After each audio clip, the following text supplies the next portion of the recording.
This is a last session presented by Golden Road Brewing, and it is night 5 of the 2020 Olympic Trials live from Omaha, Nebraska. A beautiful sunset right there, but we had some sun that was rising today. We had some excitement in the pool. We had Olympians who were made, and that is why we are here. So I think we should waste no more time, and let's get into it. Let's find out who made the team tonight. We had the 200 butterfly and Haley Flickener. She pulled out ahead. It was a spectacular race between her and Reagan Smith, and Haley ended up winning. Congratulations, Haley. And the men's 800 freestyle. And we had Bobby Fink right there stretching it out for a win, and he is also a Tokyo Olympian. Congratulations to him. We had the 200 breaststroke contended tonight, and we had this guy right here, Nick Fink, who we had earlier. He's just such a great guy, such a fun, free spirit. So glad to have him on the team. He's tried since 2012 and finally did it. And in the 100 freestyle, Caleb Dressel came out on top there, so he will be an individual 100 freestyle swimmer. He was also going to be on that relay for sure. And that relay also consists of Zach Apple, who came in second in the 100 freestyle. Really swam a great race tonight. He should be really happy with his time for sure. We've also got Blake Peroni making his second Olympic team. He is on that 400 free relay. When you look at these guys, this is going to be a huge relay. Because right there, that is our final guy, Brooks Curry, LSU guy. He is finally on the Olympic team in the 400 free relay. And there is Caleb, who may be your anchor. He made his second Olympic team, but we've got a guy who just made his first, Nick Fink. So I'm here with a brand new Olympian, Nick Fink, in the 200 breaststroke. Nick! Oh my gosh, what a race. Was that your plan from the beginning, or did you just go for it? I'm going to be honest, I haven't seen the splits yet. Okay. I haven't watched race video, so I'm not entirely sure what happened. You might have to fill me in, actually, even though I was there. But yeah, I mean, I know kind of in the 100, I tried to swim, I think, Michael Andrew and Andrew Wilson's race a little bit more than my own. And tonight I wanted to stick to my own race, and my coach kept, reminded me to do my own thing, and the way we've been training, I knew that I'd have a strong back half, and again, I haven't seen the splits. I assume that's kind of what happened. So yeah, I just kind of stuck in my own lane there, and raced the heat by the end of it, but set it up that way. I think it's spectacular. You had in the 100, you didn't have the finish that you wanted, and you came back and just showed the world what you were made of. What did you do after that 100 breaststroke to get you ready for tonight? Well, I was really upset for about 12 hours, and then I had to shake it off because, I was upset because I wanted it, obviously, and I wanted to make the team, and I wanted to swim the 100 breasts out there. But, if you let that linger, if you let it, sit on you, then there was just no chance of me making it in the 2. So, I was able to, throw a pity party for a little bit, and then after that, it was back to business. And by the next day I was able to flush it out and just kind of refocus and reset. And, I have a bunch of great teammates, and ABSC or UGA has been seeing a lot of third places this meet. And so we've all been leaning on each other for support. And, Smog's got third in the 100 back, and she just popped a really good time in the 100 free. So, Yep. Seeing each other succeed, it's been really helpful. Oh, and you had your teammate got second, right? Andrew Yeah. Wilson. So that's huge for you guys. Yeah. It's I've had a great group this past couple years. With Chase as a Bulldog from college, but we've gotten Andrew Wilson, we've gotten Kevin Cordes, and all those guys together. We've had some really great breaststroke sets, and I learned a lot from those guys. On a daily basis, and to see Andrew succeed too is really comforting. It's really cool to see that. We all work really hard, and we all train a little bit differently, I guess. But to see the results pay off, it's been a long year. It's been a long couple of years. So to see teammates succeed is really, great. Well, you talk about a long couple of years. I mean, I kind of want to go back to your journey here starting at 2012, right? You both swam both the 100 and the 200. And the thing that some people might think is funny is that you didn't make finals in the 200. No, thank you for reminding me. You're no, very welcome. This is what I'm here Yeah. for, Nick, to bring you back down to earth. Yeah. Congratulations. You're on the highest high of your entire life. There goes Amy. No, it's all part of it, though. It's one of the reasons I think I was able to bounce back from that third place is I've experienced, I've been in the sport for so long. I've experienced everything, essentially. In 2012, I had, a really good meet for me. And, I hadn't done too much long course training. And, that was only 1 year of college under the belt. And then the next year I made the world's team. And so I had, really great confidence after that 2012 Olympic trials. And going in 2016, I think I was, I was in my head so much that I think it ended up, coming back to bite me. So I didn't swim very well in 2016, and that made it easier to bounce back from the third place. I've experienced what it's like to not make the Olympic team when you're a favorite. So having that experience in the back pocket, I was able to kind of rebound. Oh, I've already been there. I've already done that. I know what it's like to lose and get touched out. So I wasn't scared of it this time around, and not making finals in 2012, despite dropping 4 seconds in my two breasts or something, Right. Only to add 4 seconds in 2016, but to go back to having a good meet is all part of the experience, and that's what being in the sport and being a pro swimmer for 6 years or something like that is what it teaches you. Well, you also have sports running in your family. Your dad used to run the NBA All-Star Game. What was your favorite memory of an All-Star Game? Let's get off swimming for a minute. Let's talk basketball. Yeah, let's talk basketball. No, it's I actually was a ball boy at some of the All-Star games, and it was really cool because I would feed Kobe. That was pretty cool, in warm up and stuff. So, and then I'd go backstage and high five the players and stuff like that, and see all those guys and how giant they were, and Right. they're still big to me now, but I was even smaller back then. So, things like that, and the whole festivities of All-Star Weekend was fun. But he worked a lot with USA Basketball, so he's been to the Olympics for USA Basketball, working for them. And now I get to go to the Olympics for USA Swimming, so I like that kind of parallel. Wow, but you get to compete. He just had to watch. Right, yeah. You going to rub that in his face a little bit? No, I think he is very happy for me. I don't think perfect. I think he would go and support me if he could, but obviously circumstances this year probably won't allow it. No. What's your favorite flavor of ice cream?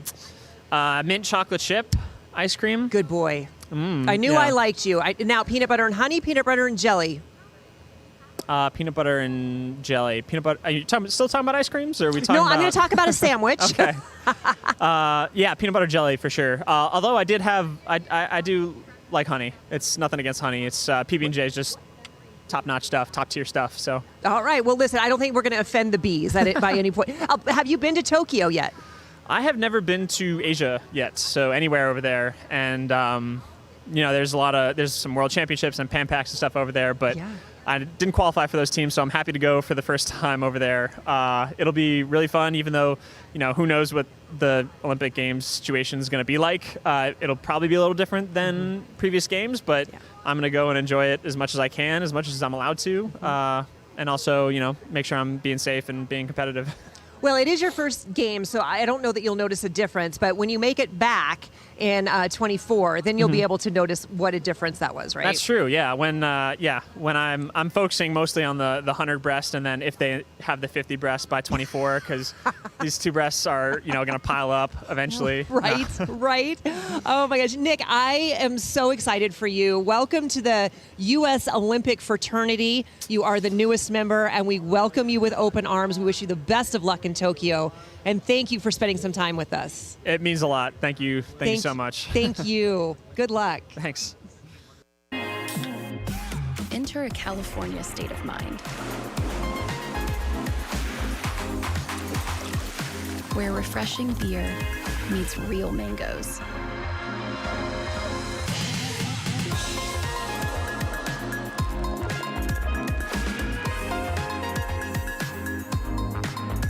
Mango Cart, an award-winning wheat ale from Golden Road Brewing.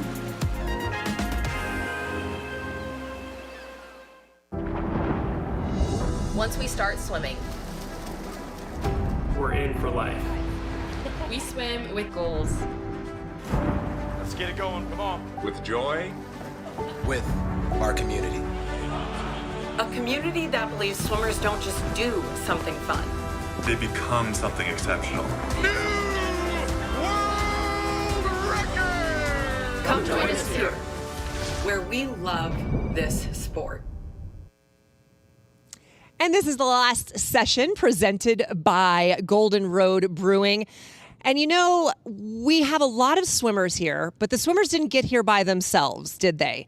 There's lots of legendary coaches that are on the pool deck, but guess what? There's a new kid in town. That's right, it is Todd DeSorbo. There he is, Virginia, talking to Kate Douglas, one of our Olympians, his Olympians, getting her in the warm-up and warm-down pool.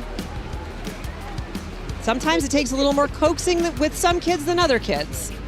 I never believed in a warm-up, so good for her for getting in. Todd drinking his coffee, as all good coaches do. Todd, what is it with coaches and their coffee?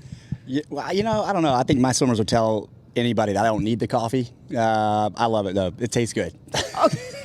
Got to have something. You got to be putting something in your mouth, drinking something. That's awesome. So first of all, congratulations. Women's NCAAs, you guys won. Talk us through what that felt like, that final day when you knew you had it wrapped up. Yeah, it was unreal. We really felt like it was a year in the making because NCAA's was canceled the year before with COVID, and the girls had a chip on their shoulder all year and one goal, and that was to win. And I really it started to sink in during Paige Madden's mile. She probably about halfway through the race, she kind of broke free and she was going to win. And at that point, I felt comfortable thinking we were going to win as a team as well. And it was the best feeling ever. One of my biggest goals as a coach, our team's biggest goals. So to have the hard work and the challenges all come to fruition this year is just pretty special. Let's talk a little bit about those challenges, right? So we were kind of talking a little bit. There's conference meets that were going on. This COVID thing was kind of looming. And then all of a sudden, like you said, yanked the rug out from everybody. How did you and your team handle that last year? That we got the news that Thursday, we were leaving a few days later for NCAAs. And, I think it was heartbreaking for the team, especially our seniors. And there were a lot of tears, and we had a team meeting and we kept it real short and real sweet and kind of sent them on their way and just said, go, just be with each other.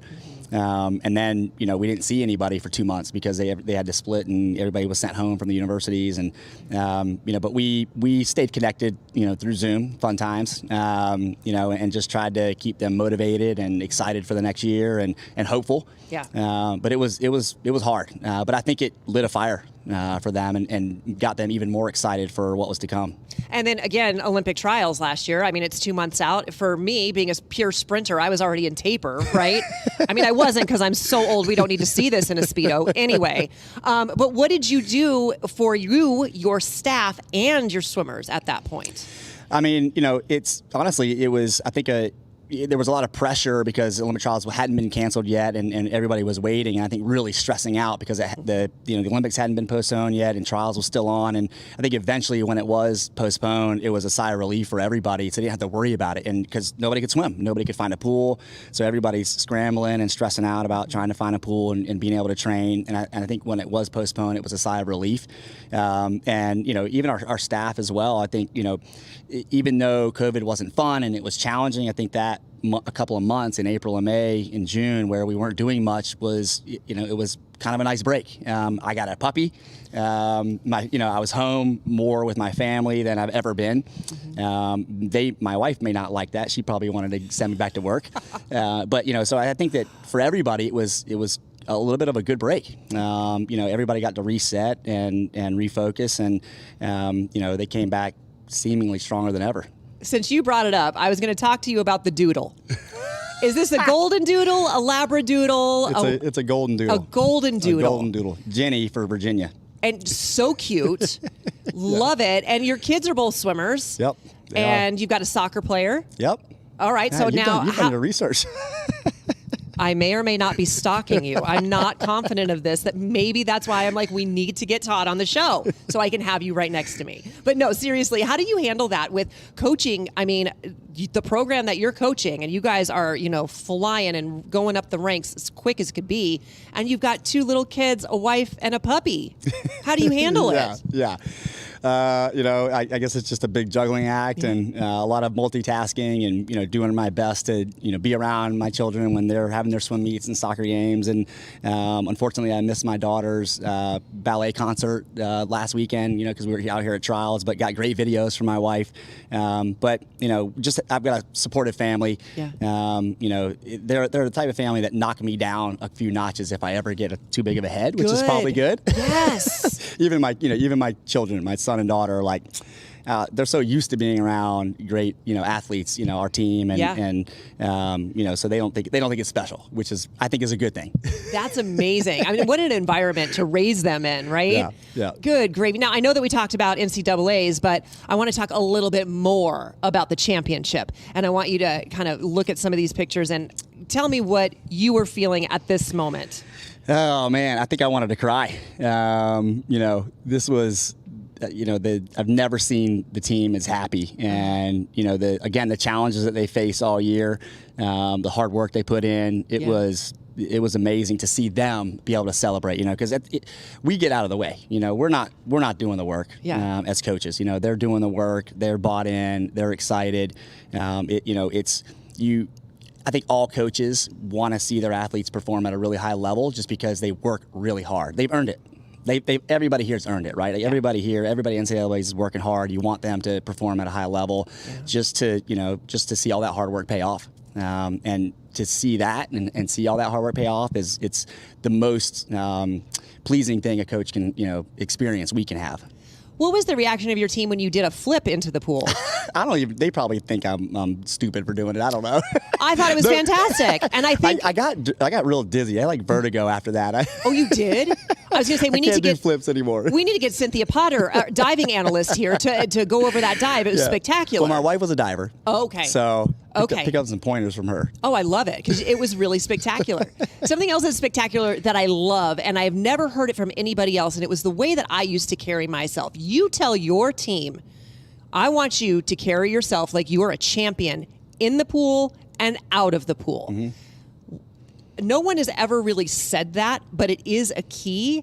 So what is it about that you think puts that turns that switch on to the kids? Yeah, we started that motto 4 years ago when we got to Virginia. We have the motto is all day. There's a huge sign in my office that just says all day, and it's about carrying yourself like a champion all day. And it's not, this. It's not about what you're doing the 2 hours a day you're in the pool or 4 hours or the weight room or anything. It's you have to be a champion there. You have to be a champion in the classroom. And for us, when we started 4 years ago, we wanted them to carry themselves like champions. You have to act like a champion before you can become a champion. You're not going to be elite unless you treat yourself like an elite athlete, student, person. Right. And I always feel like, if you don't believe you're going to win here, what are you doing? Yeah. Is that kind of the attitude? Absolutely. So then what were your expectations coming into this swim meet? And have you met them, exceeded them? Well, it's not over yet. But I would say to this point, it's been, there's ups and downs, certainly. I think we always want a little bit more. Yeah. But it's been going unreal. I think that it's really honestly exceeded my expectations. Maybe I set my expectations too low. I don't know. But the team is just, they're thriving. They're having fun. Yeah. And that's what it's all about. If you're having fun, you're going to swim great. And especially at this type of competition where there's a lot of pressure. There's a lot of stress, a lot of anxiety. You can cut the air with a knife. And they're just having a good time and swimming really well. And so I'm really happy. Again, same as I said before, they've worked really hard. And you just hope that they perform at a high level because they've earned it.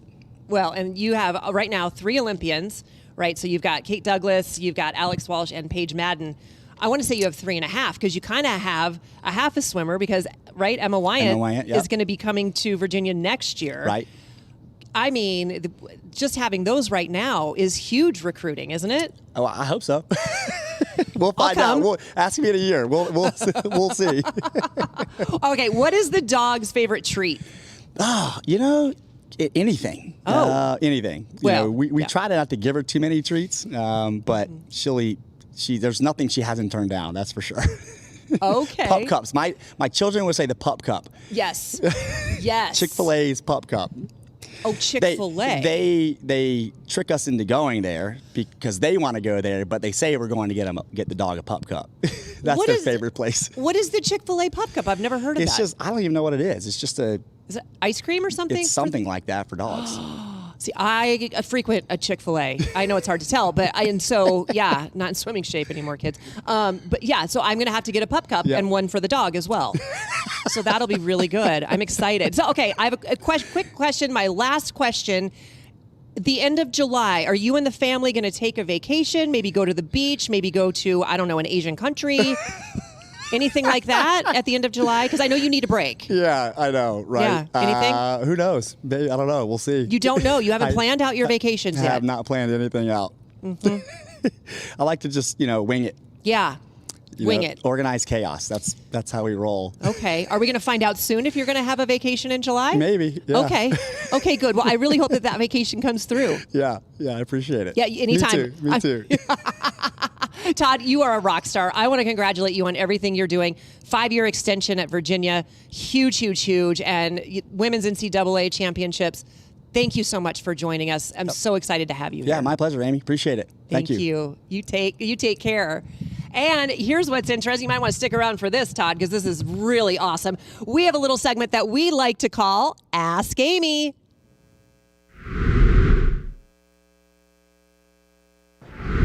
Okay, so what is your name, first of all? James Dean. All right, James Dean. Good Yeah. name. Thanks. Very cool. What's your question? So, what is one of your favorite memories with one of your coaches?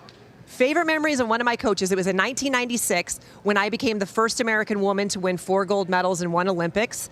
It hasn't been beaten. It will this year. Miss Katie Ledecky is going to Yeah. shatter that. But I remember getting out of the swimming pool and I saw my coach crying, and that's when I knew it was a big deal.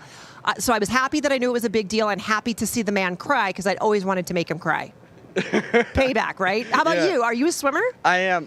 Actually, my mom is my coach. Oh, how Yeah. is that? It's really scary because she gets me up every morning at 5 in the morning for practice. Right. It's a little stressful sometimes because she's always nagging on you. One of my favorite memories with her, though, is we were at state for high school, and my mom was cheering so crazily she broke her knee coaching Stop and it. cheering. No, she was jumping up and down so eccentrically.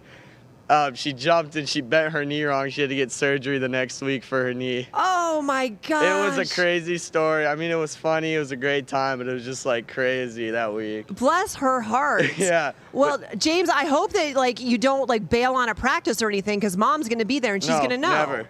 Yeah, she knows. So it's Okay. like I can't really skip practice because she'll know. Dang it. All the fun. James Dean, you are a rock star. Thank you Thank so you. much. Thank you so much. Good luck. Good luck. Thanks. He's so cute. All right, so first of all, I have to ask you a question. What's your name? Alexis, Alexis, what's your question? how did you handle as a teenager balancing your social life and medical problems and school and having to swim and training? That's really, really hard, right? You're probably going through it right now. Yes. And I'll tell you what, athletes are the best time management people ever in the history of ever because we have to do that. So what I would do was during the weekdays, I wouldn't see my friends. I would see my friends on Saturday after Saturday practice, and I would see them on Sunday. And then I would, go home from school, do the homework, go to practice, do more homework. You know that, right? Is that Most what you definitely. do? Yep. Yeah. How do you manage your friendships? Just kind of whenever in. Our family's pretty loose about if we can fit them in, we'll come pick you up and you can live at our house. Okay, so I will be there in about 24 hours. Alrighty. Okay, cool. Come pick me up. Will do. You're amazing. Thank you. Okay, what is your name? Blake, Blake, what is your question? how did you relieve all the stress off fly? Because that is my I'm not good at fly at all. It's hard. It's a hard one, isn't it? Yeah. So a lot of people think that you are using a lot of your shoulders, which you kind of are, right? Yeah. But you actually drive your arms from your hips. So your hips actually throw your arms forward. So if you can learn to relax your arms and your hands when you're not using them, like when you're coming up and out of the water, that'll be much better. So what is your best stroke? Breaststroke.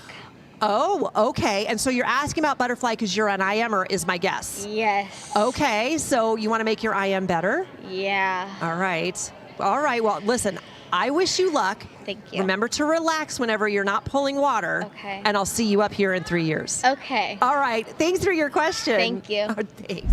All right, Mountain Dudes, what is your name? Seth, Seth, what's your question? did you ever have a nervous moment in the Olympics? Oh my goodness, Seth, if I didn't have a nervous moment, I thought it was weird. I was nervous all the time. I literally was just like a ball of nerves, but I always think it's also more excitement, right? How about you? Do you get nervous when you swim? Yeah. Yeah. Yeah. Do you use it as your advantage? Sometimes, but sometimes I add a lot of time because I was a lot of nerves and but. You know when you see all the swimmers jumping around and shaking out like that, you know it's because of nerves. Yep. Okay, so you do that, it'll help your nerves. All right, so next time you come back, I want to hear all about it. Okay. Okay, and good luck. Thanks. Thank you for your question. All right, so what is your name? Tessa. All right, Miss Tessa, what's your question? What was one of your most memorable races, just all over your career? Oh my gosh, one of my most memorable races was in '96. It was the 100 butterfly. I probably wasn't supposed to even make Olympic trials, not to mention not make the Olympic team, and then I was definitely not supposed to medal. And I ended up winning by 1/100th of a second. Wow. That was pretty cool. How about you? What's your favorite memory of swimming? Probably, might have been a year ago. I almost had a state time, but I didn't quite have it, and I time trialed it, and I just barely made it, so that was pretty memorable. Oh, that is huge. Well, I wish you the best of luck, Miss Tessa. Thank you. Hopefully next 4 years you'll be up here with me. Yeah. I love it. Thank you. Have fun tonight, hun. Oh, and that was Ask Amy. If you're out here in the Aqua Lounge, make sure that you come and stop by the set because we're up here and you can always do a little Ask Amy. We always love to hear about it. Well, tomorrow we have got more swimming on tap. It's going to be day 6, and we have got a lot of great swims tomorrow. So we've got the women's 200 breaststroke, Lily King, and she's just been on fire, as well as the men's 200 backstroke final. We've got the women's 200 backstroke semifinal, the men's 200 IM final. Will Ryan Lochte make a team? We'll watch that. The women's 100 freestyle final. Remember, we also have to make a relay out of that one. And the men's 100 butterfly semifinal. So make sure that you join us before finals at Splash on Deck, presented by Xfinity. Watch finals, then come and see us here at the last session, presented by Golden Road Brewing. We will see you guys tomorrow for night 6 of the 2020 Olympic Swimming Trials live from Omaha, Nebraska. Have a good one.